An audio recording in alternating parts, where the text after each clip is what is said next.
गरीब आदमी का एसी वाला पंखा। एक समय की बात है। एक गरीब आदमी राम नामक व्यक्ति था। वह एक छोटे से गांव में रहता था। वह कठिन मेहनती था, लेकिन उसे अपने परिवार को सहारा देने के लिए काफी पैसे कमाने में कठिनाई होती थी। एक दिन गर्मी की तापमान बेहद ज्यादा बढ़ गई और राम का परिवार पीड़ित हो रहा था। उसके पास एक एयर कंडीशन खरीदने के लिए पर्याप्त पैसा नहीं था। इसलिए उसने फैसला किया कि वह अपना खुद का बना ले। राम बाजार गया और कुछ बर्फ, एक पंखा और एक कपड़ा खरीदा। फिर वह घर चला गया और अपनी आविष्कार स्थापित की। उसने पंखे के सामने बर्फ रखी। उसने पंखे और बर्फ पर कपड़ा ढलाई। पंखा बर्फ से ठंडी हवा उड़ाता था और कपड़ा एक शीतल, ताजगी भरी हवा बनाती थी। राम के परिवार को उसकी आविष्कार से बहुत खुशी हुई। उन्हें अंततः गर्मी के दिनों में शीतल और सुखद रहने की क्षमता मिली। राम अपने आप पर गर्व महसूस कर रहा था कि उसने अपनी समस्या का समाधान निकालने की क्षमता दिखाई। उसे यह महसूस हुआ कि यदि वह गरीब है तो उसे अपने जीवन को बेहतर बनाने के तरीके ढूंढने की क्षमता अवश्य है। राम की आविष्कार को गरीब आदमी का एसी वाला पंखा के नाम से पहचान मिली। यह एक सरल आविष्कार था, लेकिन यह राम और उसके परिवार के जीवन में बड़ा अंतर कर दिया। यह भी दिखाया कि यदि आप गरीब हो तो आप फिर भी संसाधनशील हो सकते हैं और अपने जीवन को सुधारने के तरीके ढूंढ सकते हैं। एक दिन शहर से एक धनी व्यक्ति राम के गांव आया। वे राम की आविष्कार पर प्रभावित हो गया और उसने राम से पूछा कि क्या वह उसे बेच सकता है। राम पहले झिझक था, लेकिन अंततः सहमत हो गया। धनी व्यक्ति ने राम को अपनी आविष्कार के लिए एक बड़ी राशि दी और राम ने इस पैसे का उपयोग अपने परिवार के जीवन को सुधारने के लिए किया। राम की कहानी हम सभी के लिए प्रेरणादायक है। यह दिखाती है कि हम चुनौतियों का सामना करते हैं तो हम मेहनत करके और रचनात्मक बनकर उन्हें पार कर सकते हैं। राम की आविष्कार सरल है, लेकिन यह कई लोगों के जीवन में बड़ा अंतर लाने की क्षमता रखती है। हम सभी राम की कहानी से सीख सकते हैं और प्रेरित हो सकते हैं कि हम अपनी रचनात्मकता का उपयोग करके उन समस्याओं का समाधान करें जो हमारे सामने आते हैं।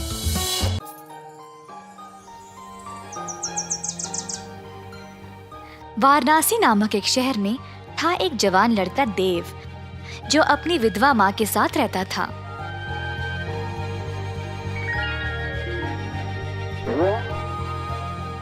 उनकी थी 1 एकड़ की जमीन, जिसमें वह काम करके अपनी रोजी रोटी कमाते थे। एक दिन अचानक से आए 2 सैनिक और देव को बिना उसकी कोई गलती कैद खाने ले गए।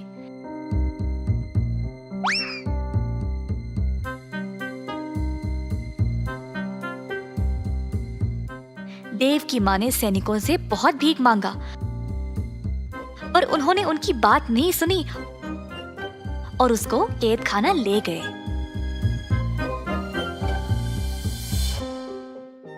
देव की माँ अब बेसहारा बन गई, क्योंकि उसका ख्याल रखने वाला और कोई नहीं था। इन सब की वजह से अब खेती का काम भी रुक गया। इसी तरह दिन बीत गए और सारा खेत सूख कर नष्ट हो गया। कमाने का उनका यही जरिया था और अब माँ के पास कोई खाना भी नहीं बचा। देव की माँ को समझ नहीं आया कि वह क्या करे। वह अपने बेटे से बात करना चाहती थी, शायद वो उसको बताए कि वह क्या करे। देव की माँ गई एक गुरुजी के पास एक पत्र लिखने में उनकी मदद मांगने। गुरुजी, मेरे बेटे को बंदी बनाया गया है बिना उसकी कोई गलती के। अब मेरा ख्याल रखने के लिए कोई नहीं रहा। कृपया आप देव के लिए मेरी तरफ से एक पत्र लिख दें। देव की माँ, आप जैसा चाहे मैं वैसा ही करूँगा। आप हौसला रखिए, सब ठीक हो जाएगा। गुरु ने पत्र लिखा।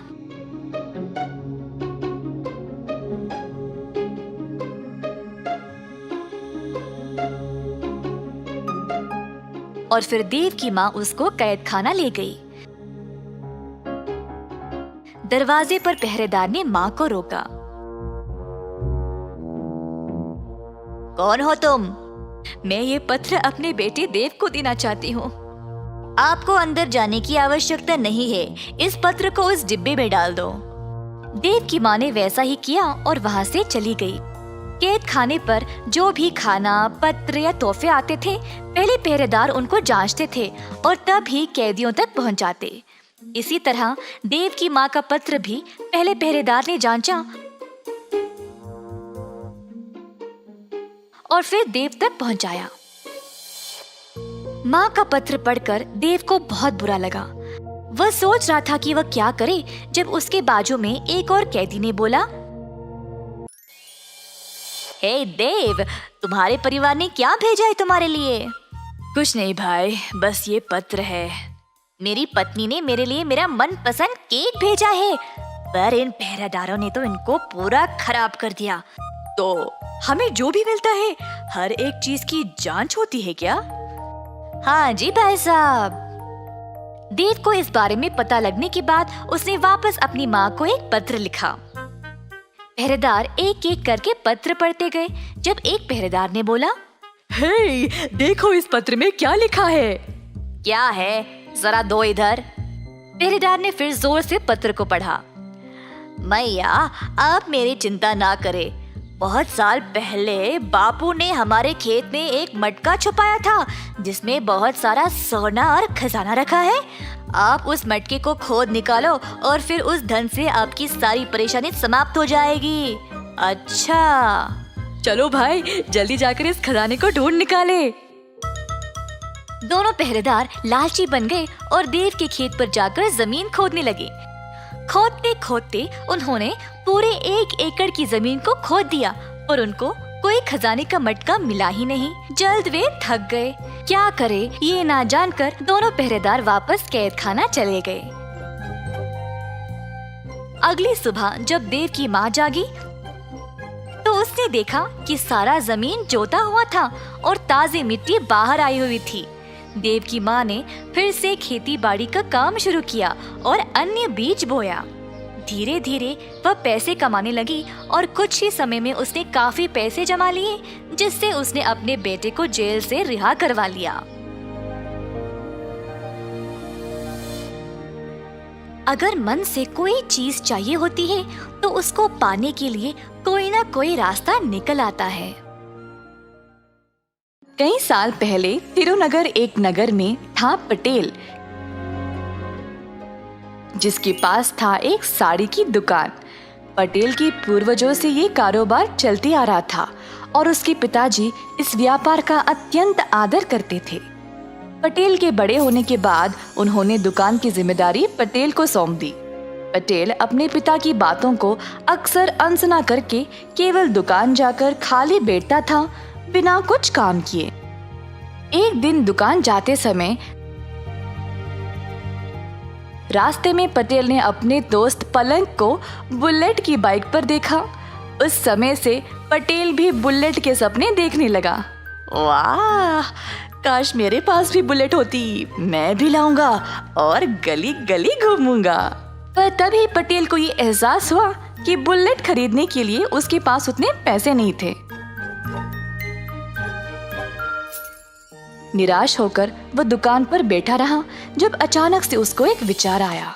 उसने अपनी दुकान के 3 कर्मी को बुलाया।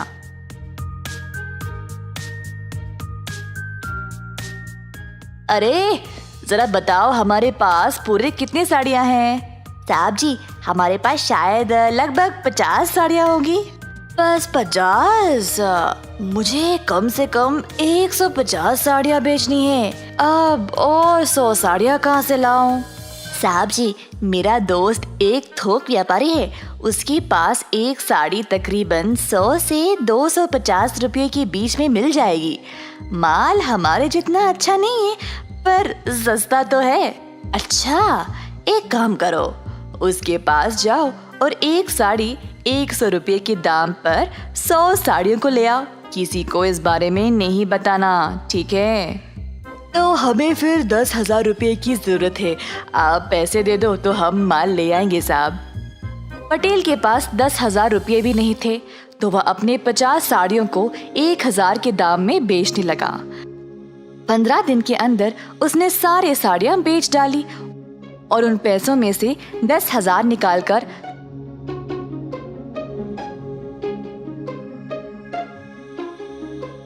100 और साड़ियां खरीद ले आया। पटेल ने अपनी दुकान को ऐसे सजाया जिससे लोग आकर्षित होकर उसके दुकान पर आने लगे। एक साड़ी 1,000 रुपये के दाम पर खरीदने लगे। 1,50,000 कमाने के बाद पटेल ने अपनी मनपसंद बुलेट खरीद ली। एक दिन पलंग और उसकी पत्नी मनीषा बाहर जा रहे थे। रास्ते में मनीषा ने एक आदमी को साइकिल पर साड़ियाँ ले जाते हुए देखा। साड़ी वाले को रोककर पूछा, भैया कितने में बेच रहे हो? 100 रुपये में एक साड़ी मैडम। अच्छा, जरा मुझे दिखाओ। साड़ियों को देखने के बाद दोनों पलंग और मनीषा हैरान होकर एक दूसरे की ओर देखने लगे। सुनिए जी, पिछली बार मैंने ऐसी ही साड़ी पटेल की दुकान से 1,000 रुपये में खरीदा था। हाँ, सही बोला तुमने, कुछ तो गड़बड़ है। ऐसा कहकर पलंग और मनीषा ने साड़ी वाले को बाजार में लाया और सब लोगों को जमा किया। सुनिए सब लोग, मैंने ये साड़ी पटेल की दुकान पर 1,000 रुपये में खरीदा था और ये लड़का वही साड़ी 100 रुपये में बेच रहा है। ये तो धोखा हुआ। मेरे साथ जो हुआ, मैं नहीं चाहती कि आप लोगों के साथ भी हो, इसीलिए मैंने आप सब लोगों को यहाँ जमा किया है। ऐसा कहते हुए सारी भीड़ पटेल की दुकान की ओर चल पड़े। पटेल ने अपनी नई बुलेट के लिए पूजा करवाया और अपनी दुकान की ओर आया। दुकान के बाहर इतनी भीड़ जमा देखकर हैरान परेशान हो गया। 1,000 में एक साड़ी बेच रहे हो और ये एक पोछे के लायक भी नहीं है। तुमने 100 रुपयों की साड़ी को खरीदा और हम सबको 1,000 में बेच रहे हो। क्या ये ठीक है पटेल? सारी भीड़ पटेल के ऊपर टूट पड़ी और धमकी देने लगी कि अगर वो उनके पैसे वापस नहीं करेगा तो उसको शहर से बाहर निकाल दिया जाएगा। जब पटेल के पिताजी को ये खबर पहुंची तो वह तुरंत दुकान पर आ गए। सुनिए भाइयों और बहनों, सुनिए, कृपया आप सब लोग क्षमा कर दे। आप सबको हमारी दुकान के बारे में कई सालों से पता है ना। जो मेरे बेटे ने किया वो बहुत गलत है। मैं आप सबको पैसे वापस लौटा दूंगा, क्षमा करें। ऐसा कहते हुए पटेल के पिता ने सबको एक एक करके पैसे लौटा दिए। सबसे छोटे बेटे हो, इसीलिए इतना लाड़ और प्यार से पाला है तुमको। तुम पर दुकान की जिम्मेदारी सौंपा ताकि तुम भी अपने भाइयों की तरह सफल बन जाओ, पर उल्टा तुमने मुझे ही शर्मिंदा किया। अगर मेरी एक भी बात मानते तो आज ये नौबत नहीं आती। उस दिन पटेल ने अपना सबक सीख लिया और ऐसी गलती दोबारा जिंदगी में नहीं दोहराया। एक लंबे समय पहले एक गांव में नारायणा और कीर्तना नामक पति पत्नी रहते थे। कीर्तना घर पे बादाम का दूध बनाती थी और नारायणा उस दूध को बड़े बड़े मटकों में डाल के उन्हें बेचता था। नारायणा बहुत ही लालची स्वभाव का था। वो हमेशा ये सोचता था कि वो सबसे ज्यादा खुश रहे।